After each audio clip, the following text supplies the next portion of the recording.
Chaim especial. Hoje é dia do Yurtzeit, da elevação da alma, Yom HaIlula, do Alter Rebbe, no dia de 24 de Tevet, de 1812, foi quando ele devolveu a sua alma ao Criador.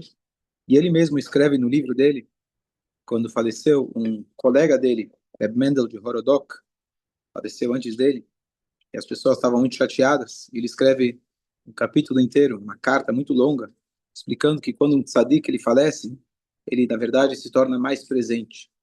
Por quê? Encosta em mim. Encosta a porta.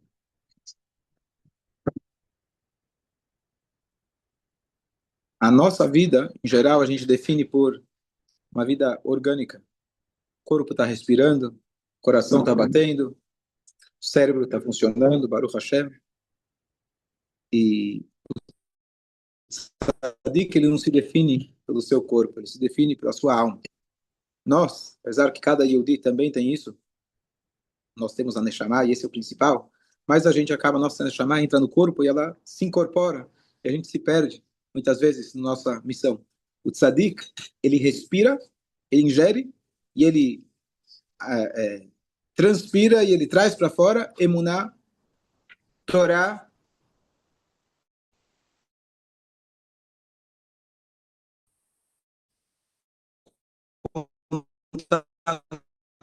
com Hashem.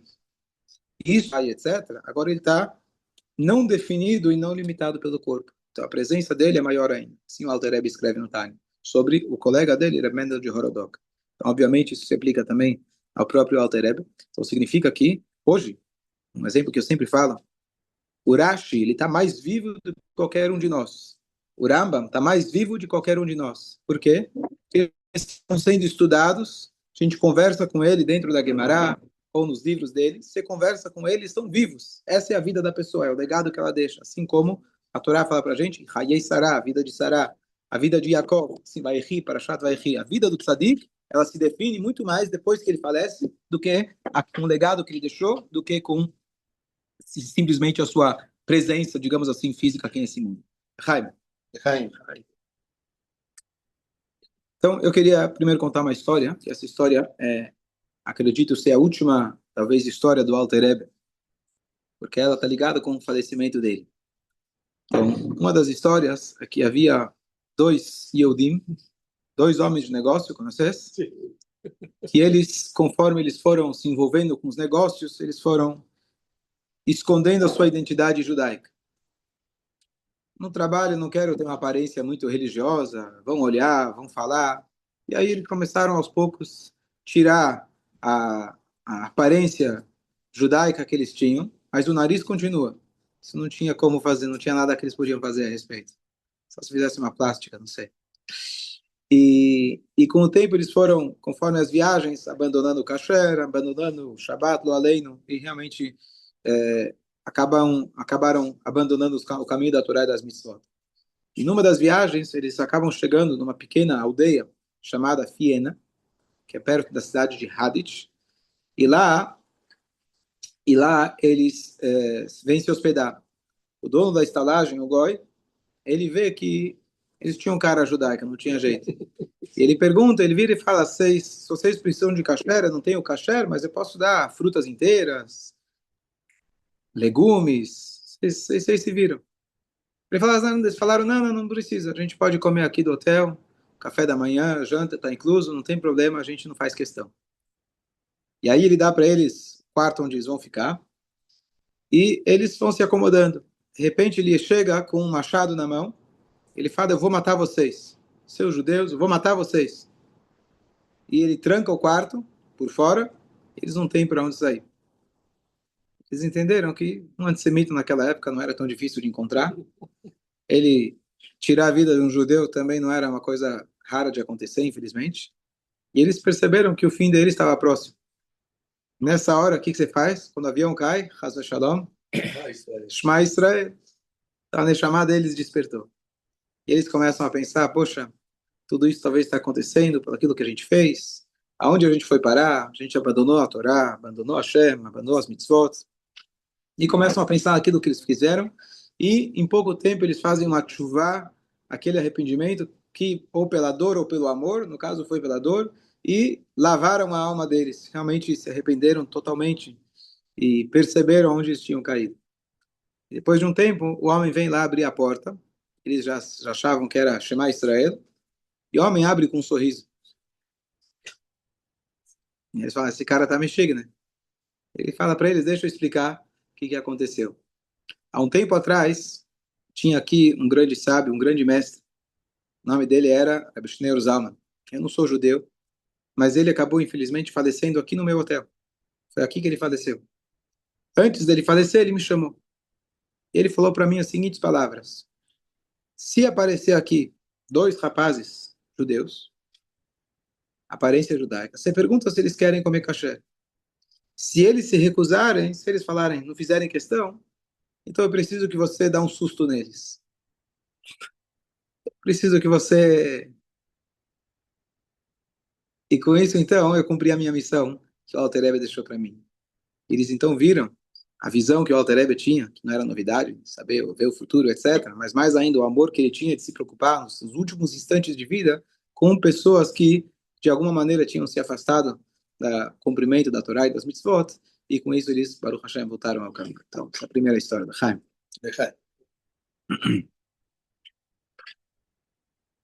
Tinha feito por ele, Fachot, fazer de novo. Não terminou. Não, não. Te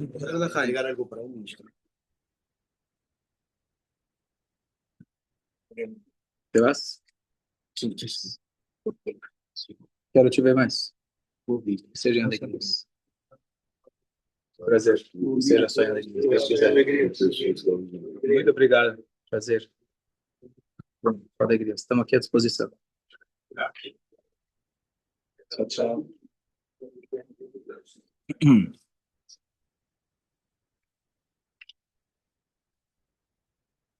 Então eu pensei hoje em compartilhar. Eu fiz isso no dia 19 de Kislev, que foi o dia da libertação do Alter Rebbe. Eu tentei trazer num nível um pouco mais pessoal, porque é fácil a gente sentar, contar histórias de um rabino, de outro rabino, o que teve na prisão, o que saiu da prisão, e tem muita história, não falta história. Mas a pergunta é, o que a gente consegue levar disso conosco? Existe uma regra que é a seguinte: nós temos brachot, várias brachot que a gente faz. A gente explicou outro dia do Birkat Amazon. Tem as brachot anteriores e as brachot posteriores. Qual é a diferença entre elas? A brachá anterior você está como se fosse pedindo uma permissão. Obrigado, Hashem, pela comida. Obrigado, Hashem, pelo fruto da árvore. A brachá achroná, a última brachá, você expressa para Deus como você foi beneficiado. Obrigado, Hashem. Você cria, por exemplo, Borei Nefashot Rabot, você cria as almas, você começa a explicar como você, particularmente, foi, beneficiado com aquilo. Essa é a diferença entre a brachá Rishoná com a brachá achroná. Então, quando a gente quer brachá, a gente quer receber brachá de um dia como esse, você pode fazer a brachá Rishoná. Fala, olha, o Tzadik era um grande homem, uma pessoa maravilhosa, e conta histórias. Você escuta e fala, que bom, ótimo, parabéns. Ou você pode fazer a brachá Achroná. Brachá Achroná quer dizer que benefício você teve desse Tzadik. O que mudou para você na tua vida? Escutar que o Rabino, antes dele falecer, ele tinha profecia que os outros vão vir. Bom, eu não tenho profecia, para mim não cabe essa história. História bonita para colocar no livro. Mas a ideia de um Fabrengen, a ideia de um dia como esse, é a gente fazer essa brachá Achroná. O que eu, pessoalmente, posso tirar de um dia como esse? E justo ontem eu tentei me preparar, me conectar com o dia de hoje. Então, a internet possibilita infinitas coisas para gente. E um dos canais que eu entrei no YouTube, que chama Hassidut, e lá ele tem, coloquei Fabrengen de 24 de TV. Apareceu lá, sei lá, 5, 10 rabinos diferentes, de anos diferentes, no passado, retrasado, 5 anos atrás, 10 anos atrás, fazendo Fabrengen a respeito desse dia. Então, eu podia escolher. A vantagem também é que eu escuto com bastante rapidez, eu podia colocar 3 vezes mais rápido. Então, aquele Fabrengue durou 3 horas, eu pulo as músicas, então é mais, não é um Fabrengue verdadeiro, porque aí já não é um Fabrengue verdadeiro, que aqui só estou colhendo as informações de maneira acelerada, mas tem que aproveitar como dá. Então, eu escutei bastante coisa bonita, então eu queria compartilhar algumas das coisas que eu escutei, mas só voltando a ideia de que a gente tem que tentar, de alguma maneira, se conectar com esse dia. Literalmente se conectar e tentar tirar alguma coisa. E uma das coisas que ontem eu estava ouvindo é que, se você for ler o Kitsu Shulchan Aruch, Código de Leis Resumido, ele tem lá várias linhas descrevendo sobre a seguinte situação, falando de brachot ainda. As brachot, a gente fala ela várias vezes por dia. O ideal é que a pessoa fale pelo menos 100 brachot por dia. O que acontece com o nosso cérebro quando a gente repete uma ação tantas vezes? Ela entra no piloto automático. A Hashem criou isso. Se você tivesse que parar todo dia para ver como que se escova o dente e como que se coloca a meia, ia demorar muito. Você ia queimar muitos neurônios antes de conseguir fazer qualquer outra atividade. O Hashem, ele programou que você tem essas dois compartimentos do cérebro, entre outros, mais aquele da memória automática e aquele que você precisa descobrir e desenvolver. Então, isso deve servir para muita coisa, para a gente colocar no piloto automático, mas não deve servir para o nosso serviço a Hashem. Todos os dias, quando a gente faz uma brachá, quando a gente estuda a Torá, a gente tem que encarar aquilo como algo novo. Ninguém quer ler a notícia de ontem. Você quer a notícia aqui, hoje em dia, que saiu faz 30 segundos. Há 2 minutos atrás já passou. Então, isso que eu estou falando está na Alahá. Então, lá tem toda uma Alahá extensa a respeito disso, de como isso trouxe, infelizmente, coisas muito negativas para o nosso povo, quando eles tornaram as brachot algo no piloto automático. E o que a gente tem que fazer é tentar cada dia, cada vez que vai fazer uma brachá, pensar Baruch, Atah, Hashem, Elokeinu. Tradução, você está agradecendo a Hashem nesse momento. E um desafio diário. Você tem a oportunidade, pelo menos 100 vezes por dia, para tentar ultrapassar esse desafio. Porque o nosso cérebro, ele coloca... Certo? Conhece? Sim? Nunca aconteceu com você. Rabinicamente falando, quem já faz tefilá e reza, Baruch Hashem, desde os 5 anos de idade, não lembro, 6, é muito difícil se concentrar, porque já vai, literalmente, você fala todas as palavras, mas uma rapidez sem prestar atenção. E além disso, às vezes a pessoa introduziu não só as mitzvot que ele faz todos os dias, a pessoa é cuidadosa com as mitzvot, ele faz as mitzvot como um chassid, ele vai lá e ele compra o tefilim maior, ele fala, eu vou pensar antes da reza, vou estudar antes da reza, ele faz todos os costumes. Mas os costumes também, depois de um tempo, que toda a ideia dos costumes é o quê? Te agregar, te conectar mais. Mas depois de um tempo, tudo aquilo que você vai acrescentando entra no piloto automático. E uma das coisas que o Alter Rebbe escreveu no finalzinho do livro Tânia, com palavras muito fortes, é a respeito de quanto a gente deve investir na nossa tefilá. Na nossa tefilá. De não rezar com rapidez. Não rezar sem prestar atenção. E como isso traz benefícios enormes para a nossa alma, e como o contrário, ele escreve lá palavras bastante pesadas. Ele diz que vai mandar espiões para todas as sinagogas, para ver se as pessoas estão seguindo as orientações dele. Senão, a pessoa não poderia depois visitar o Alter Rebbe. Você quer visitar o Rabino, quer lá ganhar brachá, quer escutar ele? Você fica distante. Você precisa seguir as orientações. E uma vez eu ouvi de um Hassid que ele falou que o Alter Rebbe, ele falou que ele mandou espiões. Ele não escreveu em nenhum lugar que ele mandou os espiões voltarem e pararem. Então, até hoje, ele tem os espiões dele em cada sinagoga, vendo quem está rezando e quem não está. Mas, de qualquer jeito, isso não é um trabalho fácil. Para a gente sair da mesmice, para a gente sair daquela repetição, para a gente realmente conseguir começar a viver cada instante da nossa vida. E a Hassidut, isso a Halakha fala para a gente, mas não necessariamente é fácil de você fazer. E a Hassidut, que vem trazer um Hayut, que vem trazer uma vida, vem trazer uma vitalidade, se você começar a estudar todos os dias, se conectar todos os dias, o propósito dela é esse. Você viver intensamente cada instante da sua vida. Então, se você está rezando, você vai realmente se concentrar naquele momento. Se você está agora trabalhando, você vai se concentrar e saber que você está trabalhando para servir a Hashem. É você realmente conseguir envolver todas as áreas da tua vida, que você esteja realmente conectado com a Hashem. O estudo da Hassidut, ele nos proporciona. Não quer dizer que se você estudou uma vez Hassidut, você já está agora garantido. É todo dia, é todo momento, cada Shabbat mais ainda, da pessoa realmente se conectar com esse estudo, e esse estudo realmente transforma a pessoa e que ela esteja mais conectada em todas as áreas da vida dela com a Hashem. Chaim. Olha a diferença de Hassidut e Star. Ó, senta aí. Qual a diferença entre Hassidut e Mussar? Jaime, apoia teu filhinho aí. Hoje o Fabrengen vai ser bom. Jaime, dá mais um pro Jaime. Porque eu ouvi dizer que o Jaime ontem entrou, viu estudando Hassidut, e falou, não, vai estudar Guimarães, estuda outras coisas, muito profundo. Não é pra gente. Jaime, você não sabe, mas muita coisa que você estuda, que você escuta, etc., hoje Hassidut já está dentro de tudo. Então, não tem uma pessoa que fala, eu não estudo Hassidut. Ele pode achar que não estuda. Porque a Hassidut, ela permeou, não tem... Eu vou te contar uma história que eu escutei essa semana. Sim. Olha que legal. Você vai gostar. Tem uma história famosa, eu já contei várias vezes, mas tem um detalhe que essa semana eu vi que foi bastante enriquecedor. Quem contou essa história é um rabino, ele... Acho que segue a linha lituana, litaí. Não racídica, digamos assim. Mas aí ele conta, ele tava comentando um shiur sobre por que a mulher tem que cobrir a cabeça e etc.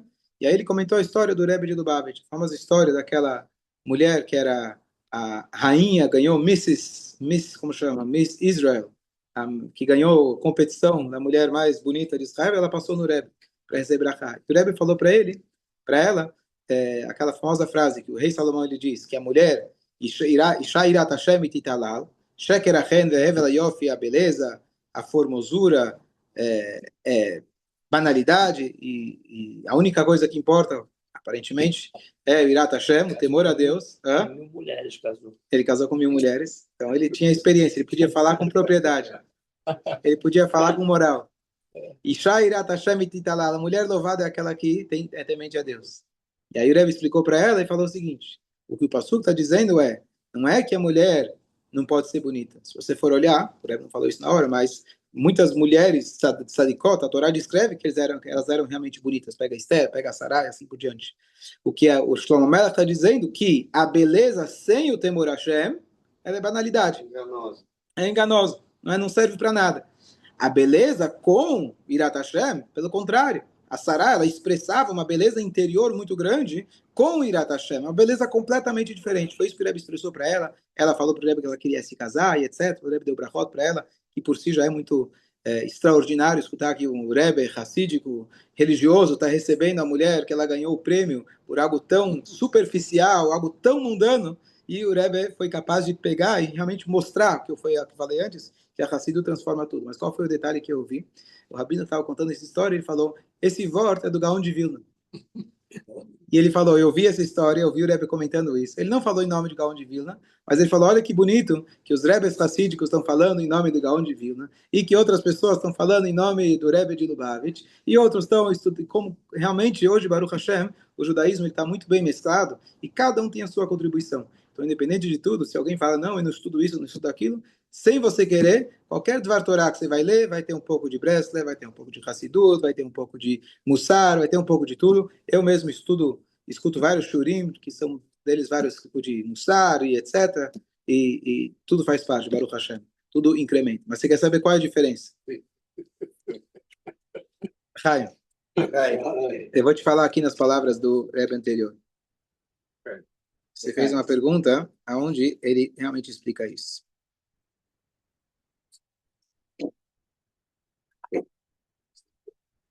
Dá um instante.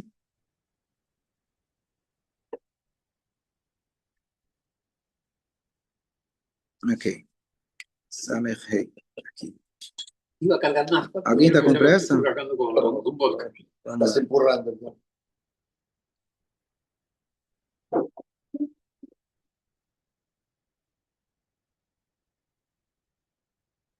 Instante.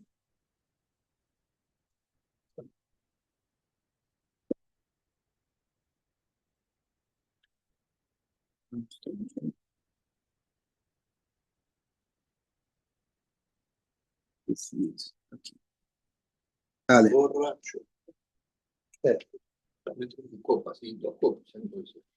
Diz o Rebbe anterior, sua pergunta. Então, só elaborar na pergunta do Chaim. A pergunta dele foi qual que é a diferença entre Hassidut e Mussar. Então, vamos primeiro falar aqui o que eles têm de igual e do que a gente está falando. Então, o movimento de Hassidut, acho que vocês já devem ter ouvido aqui bastante. Mas de Mussar, talvez não tanto.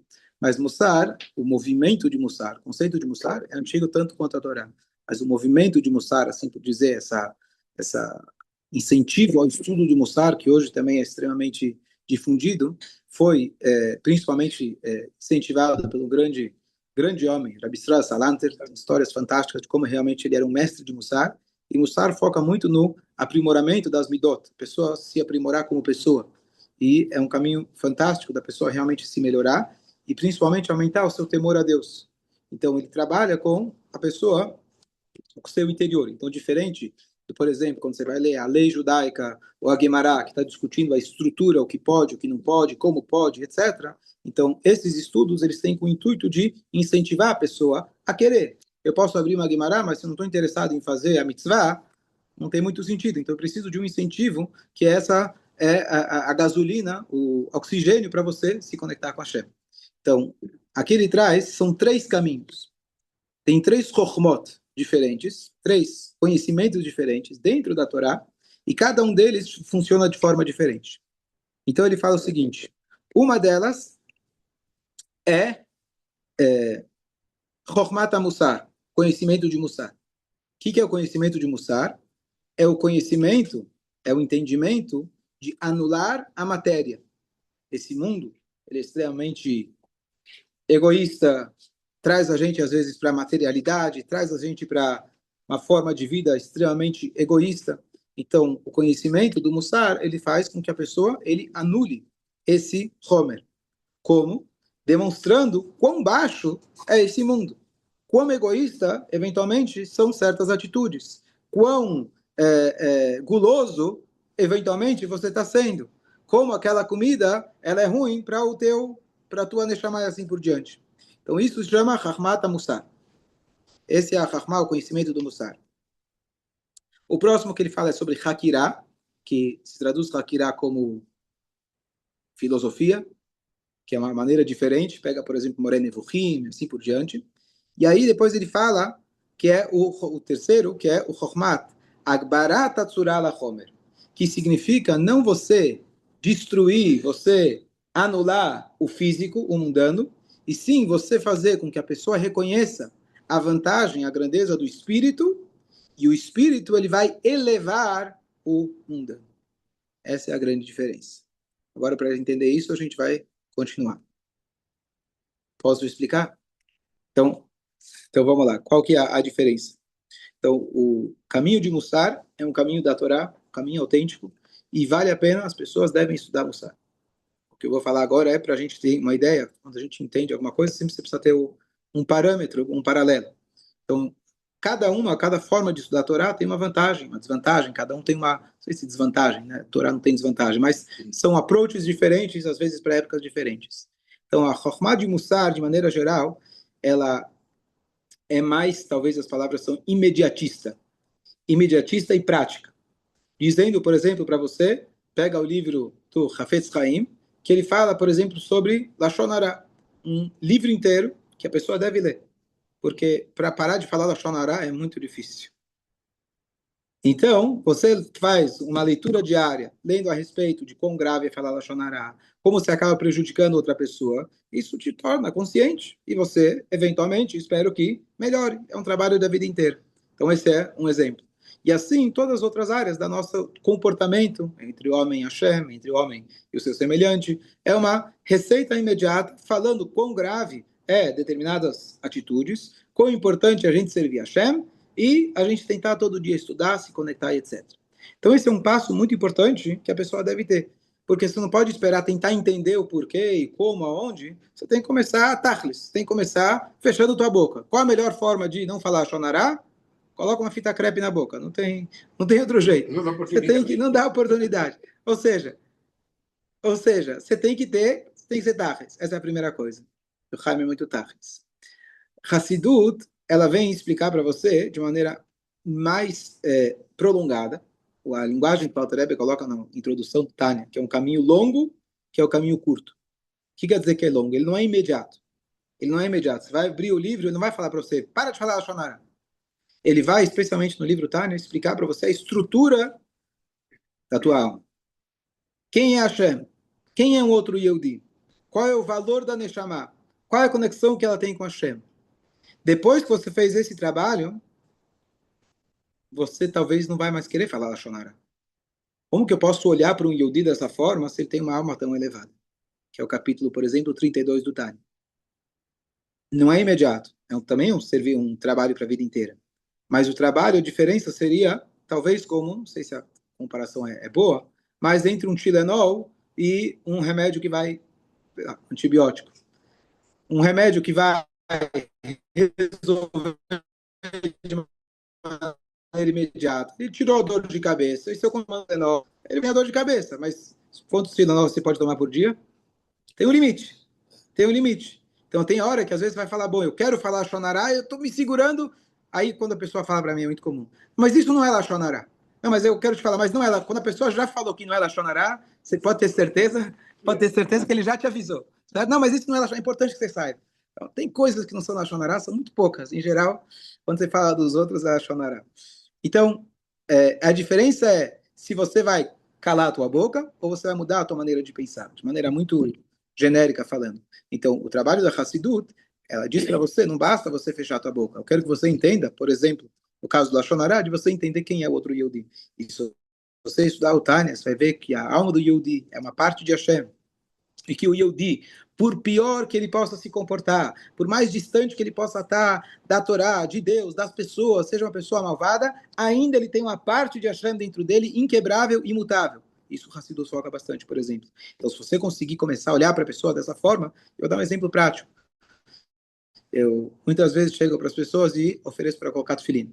E é um desafio. Para alguns, tudo bem, de cara eles aceitam, tudo bem. Mas tem alguns que então, você vai dizer, como muitos já me comentam, esse cara aí é um goi. Esse aí é um goi, esquece. É esse cara que eu quero pegar. Por quê?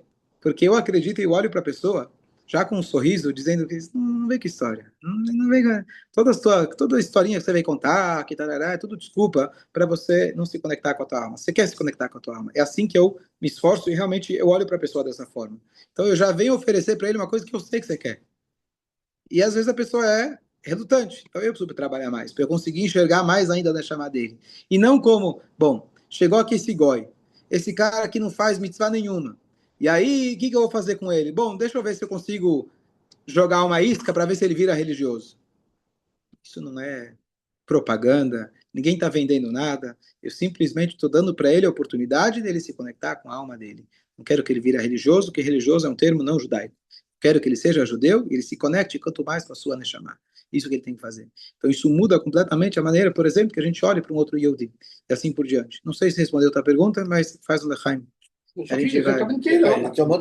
Eu tô no décimo, ainda no primeiro copo, mas ainda no décimo. Talvez o Mussar ele tenha mais a ver com a Gura, né?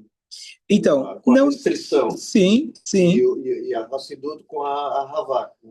Sim, em geral sim, mas o Sim, Mussar também tem muita coisa de Avá, de amor a Hashem. O Mussar não fala só de temor a Hashem, fala bastante do temor a Hashem, é verdade, talvez seja um grande foco, mas também fala do amor a Hashem, porque a gente está falando de cumprir as mitzvot. Parte de cumprir as mitzvot é a pessoa se conectar.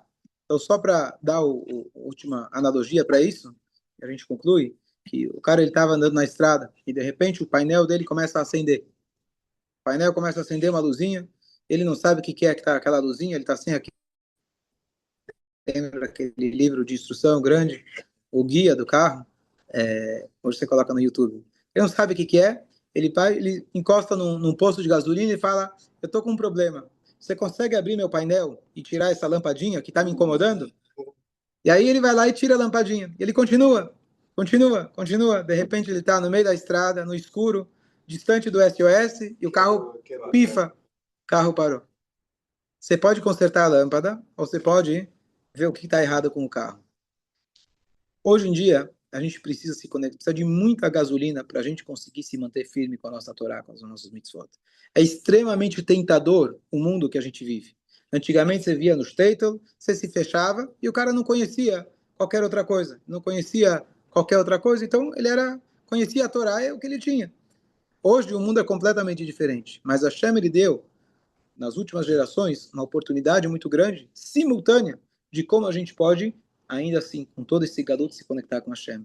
E isso precisa de comprometimento, precisa de um olhar mais profundo, precisa de esse estudo, que ele muda a maneira de como a gente enxerga o mundo. Só um exemplo, tipo, por exemplo, estava ontem assistindo uma coisa fantástica, depois indico para quem entende inglês, tem o maior professor de Daf Yomi do mundo. Daf Yomi é aqueles que estudam diariamente uma folha do Talmud e termina em 7 anos e meio. Esse professor, ele tem 40 mil visualizações por dia. 40 mil alunos por dia, estudando Guimarães. Só ele. E ele é um cara que ele tem ADHD. Ele é hiperativo, hiperativo, gosta bastante. Ele desenvolveu agora, o que eu quero dizer, que ele tem uma equipe de pessoas trabalhando com ele. Ele pega a inteligência artificial, ele faz vídeos engraçadíssimos com, assiste o vídeo, você está sentado como se você está assistindo um desenho animado, engraçado, e você está entendendo a Guimarães com isso. Eu vi semana passada o Rebbe dizendo uma sikha que quando Mashiach chegar, para entender a Torá não vai precisar de esforço. Você vai ver a Torá e você vai lembrar. Se você ver um vídeo desse, você não vai esquecer o Satan da última geração. Isso veio destruir a Torá e etc. Você pode entender que tem que duchar. Que todo o objetivo que Hashem criou o mundo e tudo que existe no mundo é para o kavod de Hashem. Eu achei isso fantástico. Ontem à noite estava assistindo, fiquei extremamente impressionado. E os vídeos são engraçados, ao mesmo tempo que eles são com conteúdo, e é com inteligência artificial, 3D, desenho animado, uma coisa fora de série. O nome dele, quem quiser, Rabino Eli Stefansky, famoso professor, ele tem 40 mil alunos por dia. Eli Stefansky. Stefansky, em inglês. Ele tem hebraico também, aliás. No YouTube, Spotify, onde você quiser. Tem hebraico também. Hoje ele tem Eli Stefansky. E ele tem lugares onde as pessoas se reúnem, em Israel, Estados Unidos, 20, 30 pessoas depois da reza. Eles têm um telão e eles assistem ele todos os dias, juntos. E ele, o que ele tem feito? Ele tem passeado pelo mundo, indo visitar esses lugares. E aonde ele vai, se reúne centenas de pessoas e vão lá querer escutar uma vez ele ao vivo. E é realmente engraçadíssimo, é muito interessante. E ao mesmo tempo você aprende a Guimarães. Ele contou, vale a pena contar, eu mudei um pouco do assunto, mas eu fiquei muito empolgado ontem. Ele colocou, ontem eu vi a entrevista dele, depois fui assistir o shiur. Na entrevista dele colocou alguns vídeos recentes de pessoas dizendo a história, olha a seguinte história. Um cara ligou para dois amigos dele, que lá além ele decidiu acabar com a vida dele. Ele só estava ligando para avisar.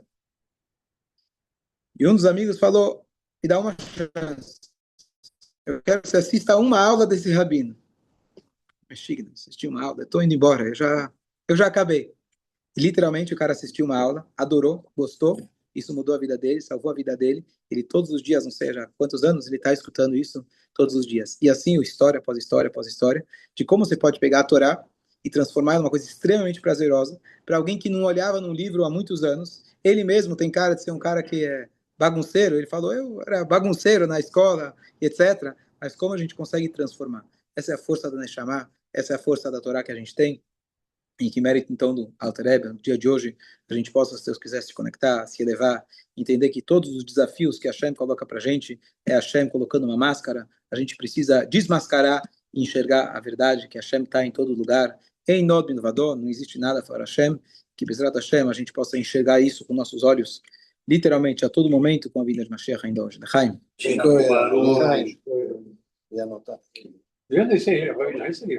Ele é americano. Mas ele dá o shiur em hebraico, ele tem em hebraico e em inglês.